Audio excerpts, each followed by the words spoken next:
आप सभी को मेरा नमस्कार। आपने अब तक गुरु और चेला को कविता के रूप में पढ़ा था।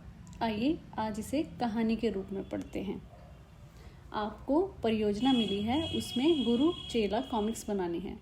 कविता गुरु और चेला को कहानी में बदलकर चित्रों और संवादों की सहायता से कॉमिक्स के रूप में प्रस्तुत करना है।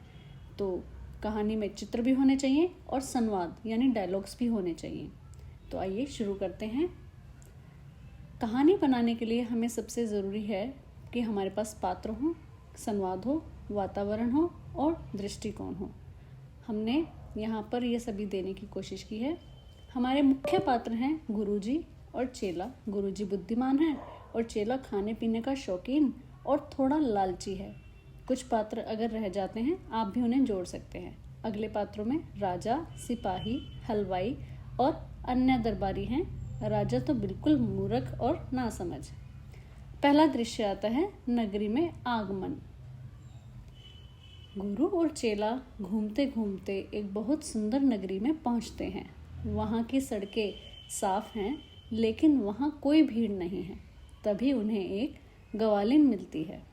गुरुजी कहते हैं, सुनो ग्वालिन, यह कौन सी नगरी है और यहाँ का राजा कौन है?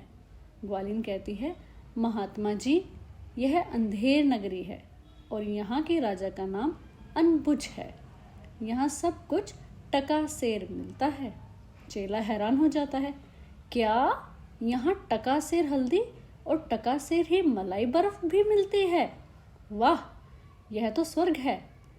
गुरुजी चेतावनी देते हैं, बेटा, जहाँ मूर्ख का राज हो वहाँ रुकना ठीक नहीं।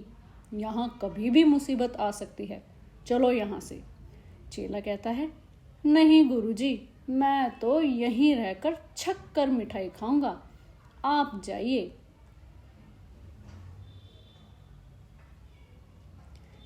गुरुजी दुखी होकर चले जाते हैं और चेला वहीं रहकर मिठाई खाता है। दृश्य 2, दीवार गिरना और दोषारोपण। एक दिन भारी बारिश के कारण राज्य की एक पुरानी दीवार गिर गई। राजा तुरंत मौके पर पहुंचा और गुस्से में बोला, यह दीवार कैसे गिरी? संतरी, दीवार बनाने वाले कारीगर को पकड़ कर लाओ। कारीगर को पकड़ा गया और वो बोला, महाराज, मेरी गलती नहीं है, यह तो भिश्ती की गलती है, जिसने मसाला ज़्यादा गीला कर दिया था। भिश्ती बोला, महाराज, मशक बनाने वाले ने मशक इतनी बड़ी बना दी थी कि उसमें पानी ज़्यादा आ गया। मशक वाला बोला, महाराज, इसमें मेरी क्या खता? मंत्री जी ने मुझे चमड़ा ही इतना बड़ा दे दिया था। दृश्य 3, मोटा चेला और फांसी का फंदा। राजा ने अंत में मंत्री को फांसी देने का हुक्म दिया, लेकिन जब फांसी का फंदा तैयार हुआ तो वह मंत्री की गर्दन से बहुत बड़ा निकला। राजा बोला, मंत्री की गर्दन दुबली है और फंदा बड़ा है। जाओ, नगर से किसी ऐसे आदमी को पकड़ लाओ जिसकी गर्दन इस फंदे में फिट बैठती हो।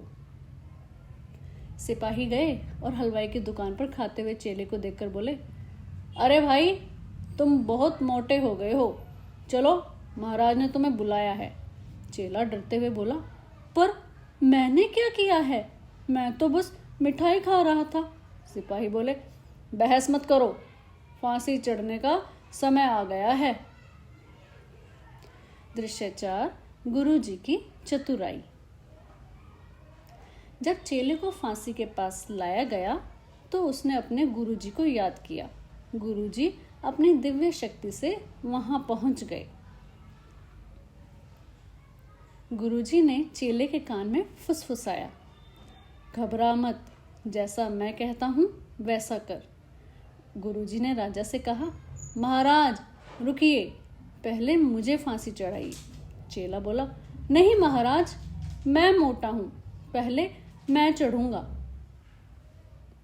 राजा चकरा गया, यह क्या तमाशा है? तुम दोनों मरने के लिए क्यों लड़ रहे हो? गुरुजी बोले, महाराज, यह बहुत शुभ मुहूर्त है। इस समय जो फांसी चढ़ेगा वह अगले जन्म में चक्रवर्ती सम्राट बनेगा और पूरे संसार पर राज करेगा। दृश्य 5, मूर्ख राजा का अंत और अंतिम दृश्य। राजा बोला, अगर ऐसी बात है तो सम्राट तो मैं ही बनूंगा, किसी और को सम्राट क्यों बनने दूं? जल्लाद, मुझे फांसी पर चढ़ाओ। मूर्ख राजा फांसी पर लटक गया। गुरु और चेला बच गए। पूरी नगरी में खुशी छा गई कि मूर्ख राजा से जान छूटी। इससे हमें क्या शिक्षा मिलती है?